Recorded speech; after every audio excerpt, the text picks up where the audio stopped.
Arsenal berhasil menangkan laga London Derby melawan Chelsea dan sekaligus mengamankan posisi pertama di Liga Inggris.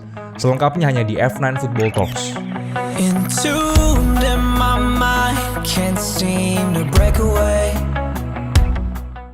Halo semuanya, salam sehat dan salam sepak bola. Selamat hari Senin dan selamat datang kembali di F9 Football Talks ya. Semangat baru di hari yang baru. Ada 2 pertandingan semalam yang cukup besar ya dan menarik untuk kita bahas. Meskipun banyak yang bilang Derby Londonnya kurang begitu menarik, membosankan, tapi kita tetap akan bahas. Dan ini murni pendapat pribadi dari gua. Kalau teman-teman ada pendapat, langsung aja komen di bawah, kita sharing sama-sama. Oke, kita mulai dulu dari Chelsea 0-1 Arsenal. Bermain di Stamford Bridge ya. Di sini kita lihat Chelsea jelas kehilangan banyak sekali pemain. Ya, mereka kehilangan Kepa, Ben Chilwell, Kante, Reece James ya. Sementara si Arsenal ini sudah lebih oke karena si Bukayo Saka sudah kembali ya. Ingat ketika minggu lalu ketika melawan Nottingham Forest yang Saka diganti sama pemain cadangan yang sempat cetak 2 gol ya. Cuman sekarang Saka udah kembali di posisi sayap kanan dan bisa bermain kembali. Dan Arsenal bisa dibilang ya cukup full tim ya. Dengan Benjamin White di sebelah kanan di right back. Dan Zinchenko sudah kembali juga di left back. Sudah normal lah at least dengan William Saliba dan juga Gabriel di center back. Nah, Chelsea sendiri, teman-teman, bermain dengan formasi 4-2-3-1 dengan double pivot. Yaitu adalah si Jorginho dan juga si Ruben Loftus-Cheek yang sama sekali tidak kelihatan dalam match kali ini. Oke, kita akan bahas banyak hal. Gue sempat bikin banyak notes ya. Di babak pertama, sebenarnya Arsenal itu lebih mendominasi. Ya, gue tonton pertandingan ini dan jujur aja memang Arsenal ini banyak banget peluang-peluang yang harusnya bisa dimanfaatkan sebenarnya. Gitu. Mereka bikin banyak shots ya babak pertama. Meskipun memang yang on target itu 0, teman-teman. Ya, 7 shot yang on target 0.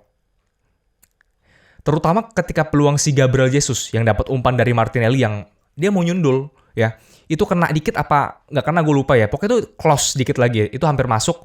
Kalau misalkan dia tepat nyundulnya.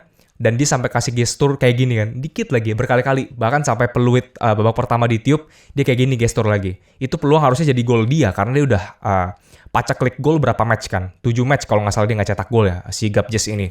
Walaupun di awal sempat dibilang ini keren banget. Bisa dibilang ini musimnya si Gabjes ketika pindah dari City ya. Tapi dia masih buntu, masih mandul, masih belum bisa membuktikan. Dan Chelsea sendiri menurut gue masih kurang memberikan perlawanan. Terutama dari sisi si Kai Havertz ya. Ini orang sebenarnya berkali-kali dia dapat peluang di sayap gini. Dia bukan pemain sayap dalam match kali ini. Harusnya kan si Sterling di sebelah kanan dan Mount di sebelah kiri. Tapi berapa kali dapat peluang dia di sebelah kanan. Oke, di kanan dia mau crossing dia salah ambil keputusan. Harusnya dia bisa kasih crossing yang lebih bagus ya ke Aubameyang, tapi memang itu pakai kaki kanan agak susah. Jadi ya mungkin gue bisa maklum tapi harus diakui bahwa si Havertz-nya main jelek. Ada 2 kesempatan kalau gue nggak salah di babak pertama yang dia bisa kasih keputusan yang lebih baik, tapi dia ambil keputusan yang salah dan merugikan tim sebenarnya. Ya sayang banget. Akhirnya babak kedua baru, gue kan nonton di video ya, itu komentator bilang, ya ini harusnya jadi milik Arsenal nih. Tinggal masalah penyelesaian akhir aja sebenarnya, karena peluangnya banyak gitu. Kenapa mereka nggak bisa nyelesain aja gitu. Dan akhirnya dapat. Gue inget banget ketika ada tendangan sudut ya, harusnya itu kan Saka yang mau ngambil, si Bukayo Saka. Fansnya Chelsea itu ngelemparin kayak tisu atau apa gitu di tanah. Gue nggak tahu itu bentuk rasis atau bentuk sekedar ngeceng-ngecengin doang ya. Mungkin ngeceng-ngecengin. Mudah-mudahan jangan rasis lagi lah. Ini udah terjadi berkali-kali soalnya kalau rasis ini masa nggak selesai-selesai gitu. Lu mau sampai kapan berantem soal ras? Kenapa lu bawa ras ke sepak bola gitu? Tapi kita anggap aja cuman sekedar ngecengin sesama tim London gitu. Dia ngecengin, si Saka dia malah ngambil lagi tuh tisu atau barangnya warna putih, gue inget, dia buang lagi. Dia tetap humble, dia nggak marah, dia nggak emosi, dan dia ambil corner itu. Itu corner ya disambut sama Gabriel jadi gol. Gabriel back ya jadi gol. Dan itu sebenarnya kalau dilepas juga tetap gol ya harusnya ya. Tapi dianggap sebagai golnya Gabriel dan Arsenal sangat-sangat layak menurut gue dapat gol tersebut gitu. Karena Chelsea jujur aja main buruk ya. Terutama setelah gol ini Chelsea berusaha untuk kembali tapi dia malah mengganti si Aubameyang dan juga si Havertz. Ini yang gue bingung. Oke. Aduh, men, di bench lu ada Hakim Ziyech, men. Ada Pulisic ya. Lu mau ganti Auba sama Havertz. Menurut gue harus diganti itu Havertz. Kenapa lu ganti Auba gitu? Dia nggak ada peluang di babak pertama. Lu masukin lah namanya Armando Broja. Lu ngapain? Ini si Potter ini gue ngerti lu mau ngeracik pemain gitu kan. Berapa match ini lu kurang bagus penampilan lu. Ini lu ganti Broja nih siapa gitu kan. Terus masukin si Gallagher, ya elah nih orang. Lebih bagus daripada Havertz, kagak gitu. Kalau mau ganti lu bisa pasang si Ziyech. Kenapa dia nggak dikasih kesempatan? Ini pemain bagus, lu bisa pasang di kanan, Sterling taruh kiri gitu loh. Tengah lu pasang Auba kayak biasa, lu main 4-3-3 gitu. Mau lu taruh ke belakang, sedikit ke belakang, ya kan? Masih ada si Zakaria, kenapa nggak dipasang Zakaria? Ini kan cukup bagus pada match sebelumnya kan. Ini si Loftus-Cheek goblok ini masih dipasang aja nih. Gak ada gunanya menurut gue ya sebenarnya di match kali ini ya. Tapi ya, it's okay. Dan sekali lagi Chelsea masih kesulitan ya. Karena nggak ada peluang yang berarti juga, terutama ketika kebobolan. Harusnya mereka bisa siap dan melawan gitu kan. Dan mereka cuma ngelepasin 2 shot. Babak kedua 0 on target. Arsenal masih ngelepasin 7 shot lagi. Ini full match ini sangat-sangat layak menang Arsenal, cuman masalah nyelesain peluang akhirnya aja gitu teman-teman ya. Oke, itu dari London ya. Kita kembali lagi ke London juga, tapi ini dari Tottenham Hotspur ya, yang kalah 1-0 melawan 2-1 lawan Liverpool ya. Ini match yang menurut gue lebih seru. Meskipun memang sedikit disayangkan ketika Liverpool mulai kendor di babak kedua ya. Jelas di match kali ini kita masih melihat kekurangan pemain, terutama dari sisi Tottenham. Ketika si Heung-min Son nggak ada, ya kan?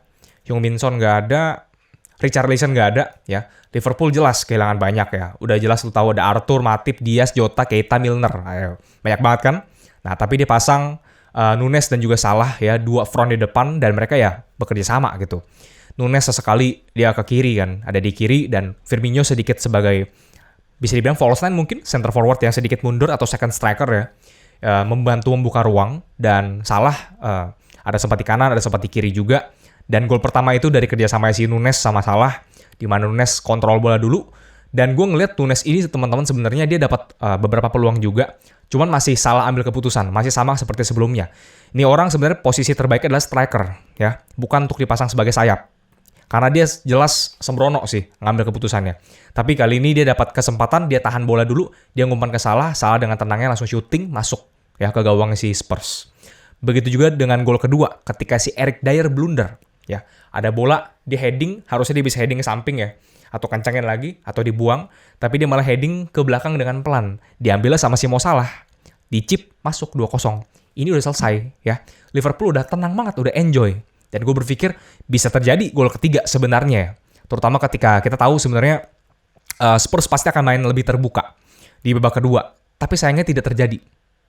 Liverpool malah kendor babak kedua. Ini yang gue sangat disayangkan. Kenapa lu malah kendor? Tapi ya, kita nggak bisa nyalain juga ya. Karena kan mereka cuma ngelepasin 4 shot ya. Sementara Spurs ngelepasin 11 gitu babak kedua. Padahal di babak pertama Liverpool bisa mengancam dengan 9 tembakan ke gawang.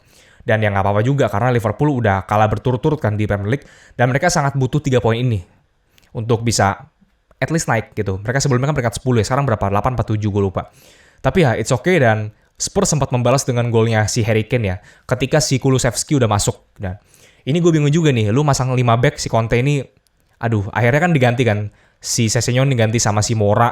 Lu udah berusaha untuk lebih direct mainnya. Tapi kenapa nggak lu lakukan dari awal? Kenapa lu pasang 5 back dari awal gitu?